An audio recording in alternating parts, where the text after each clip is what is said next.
Shalom, friends, and welcome back to a Bisselleh Torah. This week in the Sidra, we are learning Shmot, the second book of the Torah, Exodus, and the first parsha in the second book of the Chumash, called also Shmot. And it opens up by talking about the fact that a new Pharaoh arose who did not know Joseph. When we finished the first book of the Torah, at the end of it, Joseph was the hero who saved the entire land of Canaan, as well as Egypt, from virtual starvation. He kept them alive because of his vision and because of his ability to be able to put together a mission plan to stave off the oncoming famine. And the new Pharaoh did not know him, which immediately raises two questions. The most advanced civilization in this world belonged to Egypt. And you tell me that they did not have knowledge of the man who single-handedly saved his entire country? The chronicles of the time certainly would have had that information down. How is it possible that the new Pharaoh could not have known him? Another commentator by the name of Chizkuni makes the observation that the Bible does actually not say that Pharaoh died.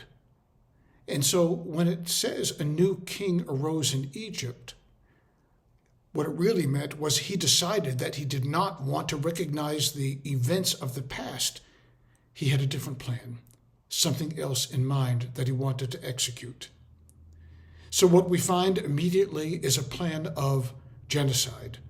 The first recorded genocide we have in history, and certainly the first recorded genocide in the Bible, that the nefarious plans of the Pharaoh were to exterminate the strange people, the progenitors ultimately of the Jewish people.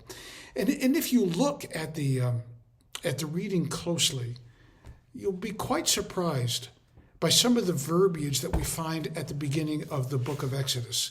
It says, "Vayishritzu v'yirbu," and the people were like, sheretz is a detestable thing, like a swarming, vile creature that was swarming over the land. And v'yirbu means they increase steadily. How do you embark upon a vision of genocide until you first degrade the people whom you want to destroy? What Pharaoh had in mind was quite specific and well designed. He wanted to first dehumanize this populace so that it would be possible to do away with them. We saw this happen in the last century with the Nazi regime.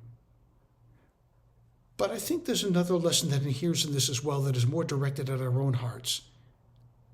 If we're ever tempted to dehumanize another human being, to make excuses for why we should hate them, why should we detest them, we need to look in the mirror more carefully about who we are and what we are becoming. The lessons are profound for history, and the lessons are profound for the present as well. Shabbat Shalom.